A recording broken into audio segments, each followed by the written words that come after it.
The rise of nationalism, the rise of nationalism in Europe. ये first chapter है history book की, class 10th की। इसमें हम लोग ये डिस्कस करेंगे कि यूरोप कॉन्टिनेंट में कुछ कंट्रीज़ थे, कुछ कंट्रीज़ ऐसे तो बहुत सारे हैं, दैट्स वाई यहाँ पे लिखा हुआ है rise of nationalism in Europe. तो बहुत सारे कंट्रीज़ में नेशनलिज्म की फीलिंग आई, उसी के बारे में हम लोग पढ़ेंगे। कुछ जो पर्टिकुलर कंट्री जिन्होंने बाकी वर्ल्ड के कंट्रीज़ को भी इफ़ेक्ट डाला, उसका इफ़ेक्ट दूसरी जगहों पर भी हुआ, तो उनके बारे में हम लोग वैसे उनके बारे में डिस्कस करेंगे इस चैप्टर में। तो आगे बढ़ने से पहले हम लोग सबसे पहले ये देखेंगे कि नेशनलिज़म वर्ड किस चीज़ के लिए आता है। देखो, जब हम लोगों के अंदर ये फीलिंग आ जाती है, कहीं भी देश, कहीं किसी भी देश में, वहाँ के लोगों के मन में बहुत ज़्यादा लव और डिवोशन, डेडिकेशन, लॉयल्टी आती है अपने नेशंस के प्रति, and they want their country to be better than any other one. तो that is, this feeling is called nationalism. So nationalism is a feeling. तो राइज यानी इंक्रीज़, लोगों में नेशनलिज्म की जो फीलिंग जगी या इंक्रीज़ हुई, उसके बारे में हम लोग इसमें पढ़ेंगे। तो यहाँ पर देखो क्या लिखा हुआ है, कोई कंट्री का नाम नहीं है, यूरोप। तो यूरोप में कुछ कंट्री है जिसके बारे में हम लोग देखेंगे। इस चैप्टर की शुरुआत होती है, चैप्टर की शुरुआत में ही देखो यहाँ पर एक पेंटिंग है, ठीक है।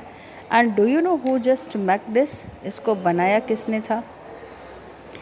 ये पेंटिंग जो कि बनाई गई थी फ्रेडरिक शोरियो के द्वारा। Wait, let me see. हाँ, this painting has been made by Frederic Sorrieu. नीचे पिक्चर आपका दिया हुआ है, यहाँ पर देख लो, फ्रेडरिक शोरियो। इस पिक्चर में क्या है, सबसे पहले हम लोग इस पिक्चर के बारे में थोड़ा डिस्कस कर लें।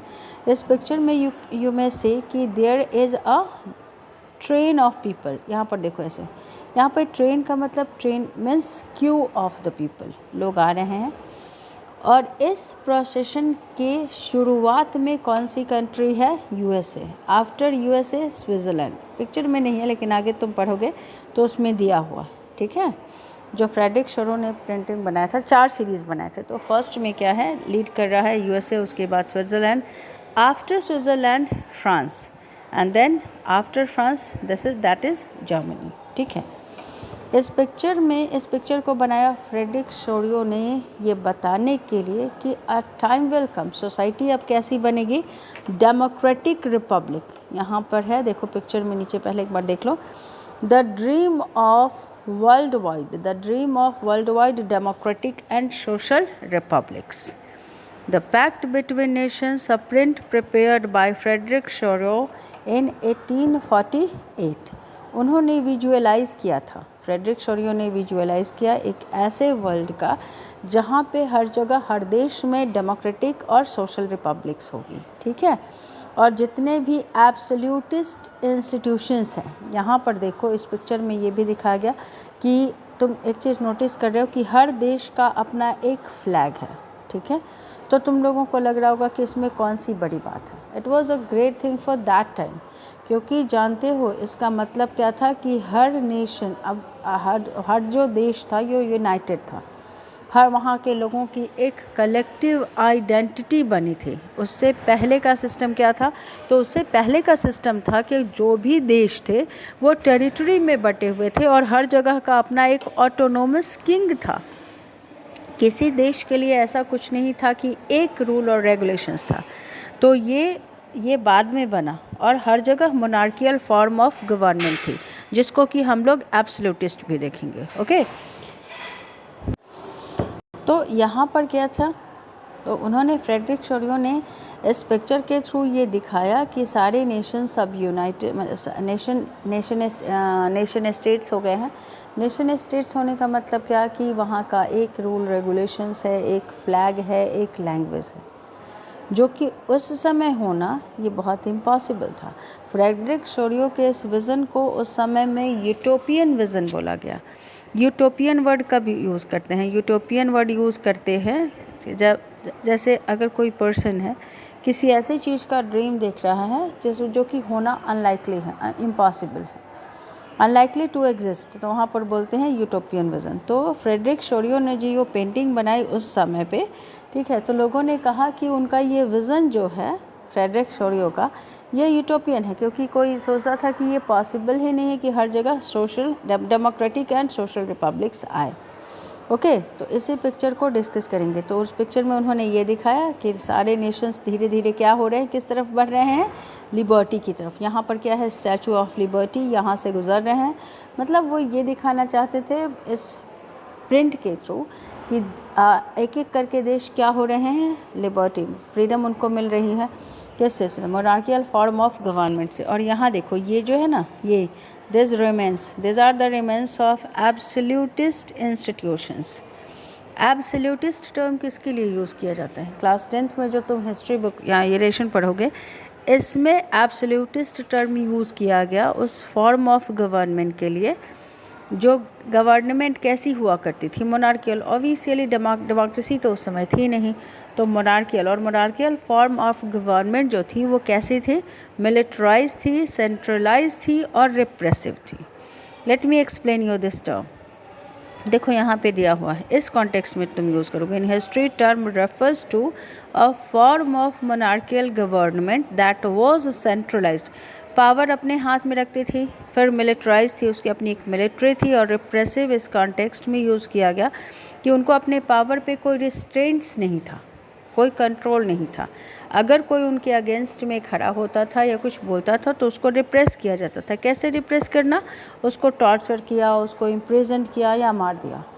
दूसरा टर्म देखो, utopian, a vision of a society. आप एक ऐसे समाज का सपना देख रहे हो, ड्रीम कर रहे हो, that is so ideal that it is unlikely to actually exist, जो इतना आइडियल है कि जिसका होना इम्पॉसिबल है।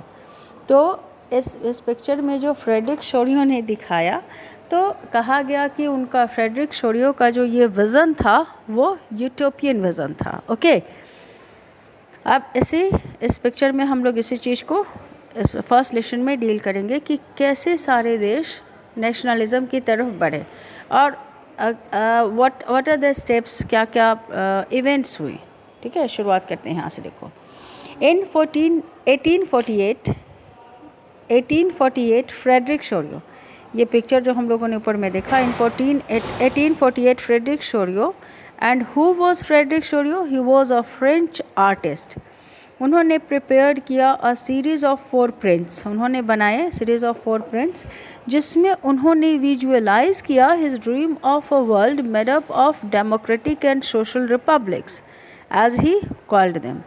उस प्रिंट में उन्होंने ये विजुअलाइज़ किया था कि एक अब ऐसी वर्ल्ड होगी जहाँ पे सारे कंट्रीज़ क्या होंगे, डेमोक्रेटिक और सोशल रिपब्लिक्स होंगे। ठीक है, उसमें उन्होंने कहा कि जो वर्ल्ड होगी वो कैसी होगी, डेमोक्रेटिक एंड सोशल रिपब्लिक्स, यानी मोनार्कियल फॉर्म ऑफ गवर्नमेंट नहीं होगा। Everyone will be treated equally, so many things for their. The first print जो कि हमने फिगर 1 में अभी देखा, रुक जाओ, वेट अ मिनट, यहाँ पे फर्स्ट पिक्चर में क्या था, the first print of the series, इस सीरीज़ का जो फर्स्ट प्रिंट था, जो हमारे रिलेशन के शुरू में ही है, shows the peoples of Europe and America. देखो, पीपल्स यानी यहाँ पे पीपल्स प्रोनाउन क्यों, पीपल्स वर्ड क्यों यूज़ किया गया, क्योंकि यूरोप और अमेरिका दोनों कॉन्टिनेंट्स के बारे में कहा जा रहा है। तो peoples of Europe and America, America is a name of country, it's not a continent. Peoples of Europe and America, अब उसमें पीपल्स में कौन थे, man, women of all ages, सभी उम्र के लोग, एंड सोशल क्लासेस, सभी ग्रुप के लोग। ये क्या दिखाना उन्होंने दिखाया, marching in a long train, यानी वो क्यू में आगे बढ़ रहे हैं। ट्रेन इस सेंस में, क्यू के सेंस में, लंबी कतार जो थी उस सेंस में यूज़ किया है। And offering homage to the statue of liberty, और वो किसको होमेज ऑफर कर रहे हैं, homage to the statue of liberty. It means what, all the country are becoming independent from absolutist institutions. और किधर से होके गुजर रहे हैं, statue of liberty. As you would recall, तुम्हें याद होगा, artist of the time of the French revolution personified liberty as a female figure. एक चीज़ और याद रखो, क्लास 9th में तुमने पढ़ा था, तो फ्रेंच रेवोल्यूशन के जो भी आर्टिस्ट थे उन्होंने लिबर्टी को कैसे पर्सनिफाइड किया था, personified as a female figure. जैसे हम लोग अपने देश को कैसे पर्सनिफाइड करते हैं, भारत माता के रूप में, तो वैसे ही liberty was personified as what, female figure. इसका क्वेश्चन इसमें से क्वेश्चन पूछ सकता है कि पर्सनिफाइड एज, तो female figure. Here you can recognise, तुम देख सकते हो कि स्टैचू ऑफ लिबर्टी जो है, she is holding torch of enlightenment in one hand and the charter of the rights of man in the other. यानी जैसे ही पर्सन एमेंसिपेट हुआ, उसको आज़ादी मिली, तो एनलाइटमेंट हुआ और उसको राइट्स को भी मेंशन किया गया। और उस पिक्चर में हम लोग ये भी देख रहे हैं, मैं ऑलरेडी समझा चुकी हूँ तुम लोगों को, on the earth in the foreground the image lie the shattered remains of the symbols of absolutist institutions. यानी फ्रेडरिक, यहाँ पर फोरग्राउंड में, यहाँ तुम देख रहे हो, मैंने शुरू में ही बताया था। तो फ्रेडरिक शोनियो ने ये भी दिखाया कि लिबर्टी आएगी और जो ये मोनार्कियल फॉर्म ऑफ गवर्नमेंट है या एब्सोल्यूटिस्ट इंस्टीट्यूशंस जो भी हैं वो ख़त्म हो जाएंगे, रिमेंस वो बताता है। सो उन्होंने दिखाया इन शोरियोज यूटोपियन विजन्स। देखो उस समय शोरियो का जो विज़न था किस चीज़ का, कि world made up of democratic and social republics. लोगों ने कहा कि इसका होना इम्पॉसिबल है, एग्जिस्ट करना, and that's why his vision was called utopian vision. The peoples of the world are grouped as distinct nations. Picture में उन्होंने दिखाया in Sorrieu's utopian vision the peoples of the world. देखो utopian vision था नहीं, लोगों ने उस समय कहा, और उस समय लोगों के लिए लगता था कि ये होना संभव नहीं है। तो वो क्या दिखा रहे हैं कि वर्ल्ड के जितने भी कंट्रीज़ हैं उनका अपना एक डिस्टिंक्ट ग्रुप है। और कैसे हम लोग पहचान पा रहे हैं? उनके फ्लैग्स के कलर से। Identified through their flags and national costumes. Leading the procession, उस प्रोसेशन में सबसे पहले लीडर कौन है? They pass the statue of liberty, जो कहाँ से होकर गुजर रही है वो प्रोसेशन? स्टैचू ऑफ लिबर्टी से। तो उसका लीडर कौन है? United states, Switzerland. First number पे याद रखना कौन है? United states, Switzerland, which by this time were already nation states. और क्यों दिखाएगा फ्रेडरिक शोरियो ने, क्यों ये दो कंट्री को लीडर में दिखाया फर्स्ट में? Because they have already been nation states. France, उसके बाद कौन से है? USA, Switzerland, France identifiable by the revolutionary colour. France को कैसे पहचाना जा सकता है? ट्राई कलर से। हम लोग क्लास 9th में तुम जो फ्रेंच रेवोल्यूशन पढ़े हो, तो उसमें हम लोगों ने कहा था कि रॉयल फ्लैग की जगह पर क्या गया था? Tricolour. Had just reached the statue, she is followed. यहाँ पर देखो शी किसके लिए यूज़ किया गया? फ्रांस को। फ्रांस को भी पर्सनिफाइड किया गया है फीमेल फिगर के रूप में। तो she is followed by the peoples of Germany. Fourth number पे कौन है? Germany. And what is the colour of the flag of Germany? याद रखो, black, red and gold flag. Okay, Germany का कलर है। इंटरेस्टिंगली, ये बहुत इंटरेस्टिंग बात है, at the time when Sorrieu created this image, जब शोरियो ने इस इमेज को बनाया था, the German people did not yet exist as a United nation. उस समय जर्मनी यूनाइटेड नेशंस नहीं था। यानी जर्मनी जो था, जर्मनी देश का जो था वो टेरिटरी में पैचवर्क था। पैचवर्क यानी छोटी छोटी टेरिटरीज़ में बटे हुए थे, और हर टेरिटरीज़ का अपना एक किंग था जिसका ऑटोनोमस रूल था। द फ्लैग दे कैरी, और जो वो फ्लैग कैरी कर रहे हैं, is an expression of liberal hopes. किस चीज़ का एक्सप्रेशन था? लिबरल होप्स का। इन 1848, और होप्स क्या थी? टू यूनिफाई द न्यूमरस, देखो यहाँ पे लिखा हुआ है, to unify the numerous German speaking principalities into a nation state under a democratic constitutions। देखो उस समय क्या था, सब लोग तो यही चाह रहे थे। देखो अभी यूरोप के कॉन्टेक्स्ट में जब तुम नेशनलिज्म देखोगे तो वहाँ पे यही है कि सब क्या था? न्यूमरस जर्मन स्पीकिंग, अलग अलग भाषाएं बोल रहे हैं, अलग अलग टेरिटरी वाइज किंग है। तो ये लोग चाहते थे कि हर का एक हो, यूनाइटेड हो, एक लैंग्वेज हो, एक फ्लैग हो। तो यहाँ पर वही कह रहा है कि to unify the numerous German speaking principalities. पहले जर्मनी जाता था, वहाँ पे न्यूमरस कई जर्मन स्पीकिंग प्रिंसिपलिटीज़ थे। तो वो चाहते थे कि ये नेशन स्टेट्स बने और वहाँ पर क्या हो? डेमोक्रेटिक कॉन्स्टिट्यूशन हो। ओके, अब देखते हैं नेक्स्ट में, यानी कि उस समय तक जर्मनी नेशन स्टेट्स नहीं बना था। यानी तुम इसको सिंपल में ये समझ लो कि पूरा जर्मनी में ऐसा नहीं था कि एक लैंग्वेज था, एक रूलर था, एक कॉन्स्टिट्यूशन था जिसके हिसाब से सब कुछ चलता था। फॉलोइंग द जर्मन पीपल, और जर्मनी के पीछे कौन सा कंट्री है? Peoples of Austria, kingdom of two Sicilies, Lombardy, Poland, England, Ireland, Hungary and Russia.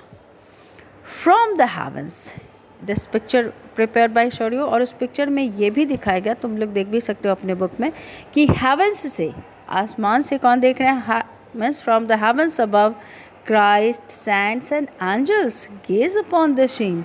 Gaze means looking continuously at the scene. They have been used by the artist to symbolize fraternity among the nations of the world. शौर्यो ने ये बनाया किस चीज़ को दिखाने के लिए? symbolize fraternity, feeling of brotherhood among the nations of the world. Okay. तो इस चैप्टर में हम लोग क्या पढ़ेंगे? दिस चैप्टर डील्स विथ, हम लोग पढ़ेंगे with many of the issues. Frederic Sorrieu ने तो बनाया, फिर हम लोग ये पेंटिंग को बनाया और बताया, पेंटिंग को बनाया कि world that is made up of democratic and social republics. तो हम लोग इस चैप्टर में डील करेंगे वो सारे इशूज़ को जो कि जिसको विजुअलाइज़ किया था शौर्यो ने। शौर्यो ने जो इस पेंटिंग में चीज़ों को दिखाई है उसके बारे में हम डिस्कस करेंगे।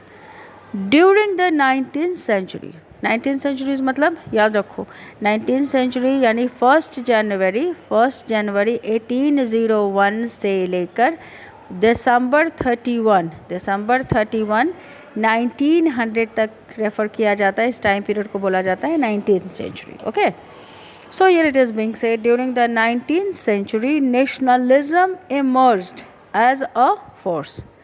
19th सेंचुरी में नेशनलिज्म किस रूप में आया? एक फोर्स के रूप में, which brought about sweeping changes, जिसने बहुत बड़ा बदलाव लाया political and mental world of Europe. अब यहाँ पे कह रहे हैं कि नेशनलिज्म ने चेंज लाया, किस में? स्वीपिंग चेंज का मतलब जान लेना, बहुत बड़ा बदलाव लाया, किस में? पॉलिटिकल में और मेंटल वर्ल्ड में।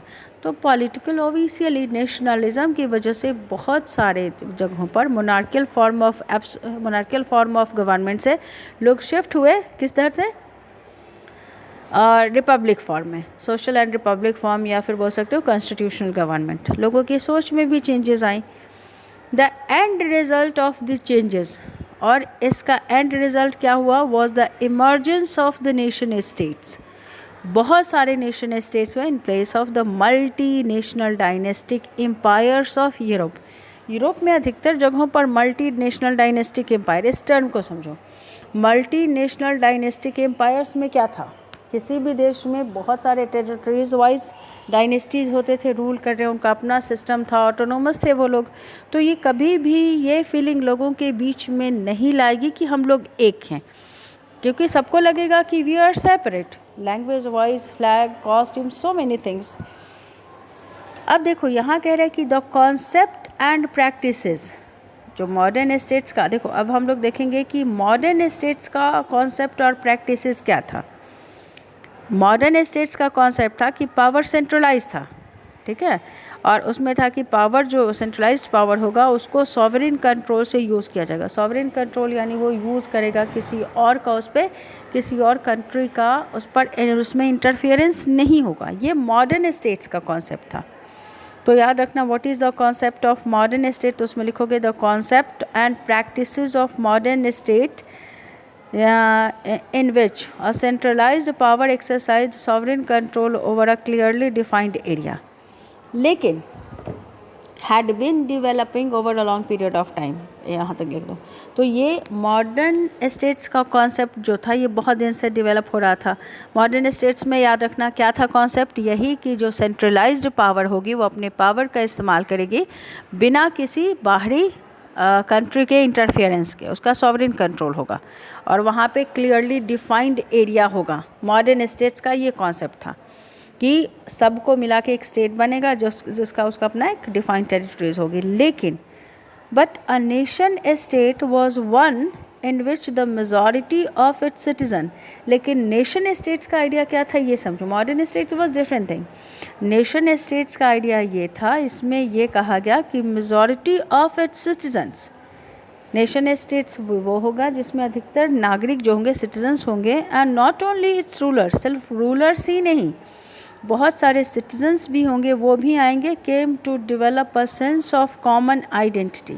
वो किस लिए आएंगे? कॉमन आइडेंटिटी का सेंस लोगों में डेवलप करेंगे कि हम सब लोग एक हैं, एंड शेयर्ड हिस्ट्री और डिसेंट। ठीक है, हम लोग का कॉमन आइडेंटिटी है, सेम हिस्ट्री है, या सेम हमारे एंसेस्टर्स थे, पूर्वज थे, तभी तो लोगों को मन में आएगा कि हम सब लोग एक हैं। याद रखो, फ्रेंच रेवोल्यूशन जब हुआ था तो सबसे पहले जो भी रेवोल्यूशनरी थे उन्होंने बहुत सारे तरीके अपनाए थे। किस लिए? लोगों के अंदर ये फीलिंग लाने की, सेंस ऑफ कलेक्टिव आइडेंटिटी। ये बहुत इंपॉर्टेंट क्वेश्चन है, 9th में नहीं, अभी ही तुमको पढ़ना होगा, और ये एग्ज़ाम्स में क्वेश्चंस भी आते हैं, बोर्ड एग्ज़ाम्स में भी आते हैं।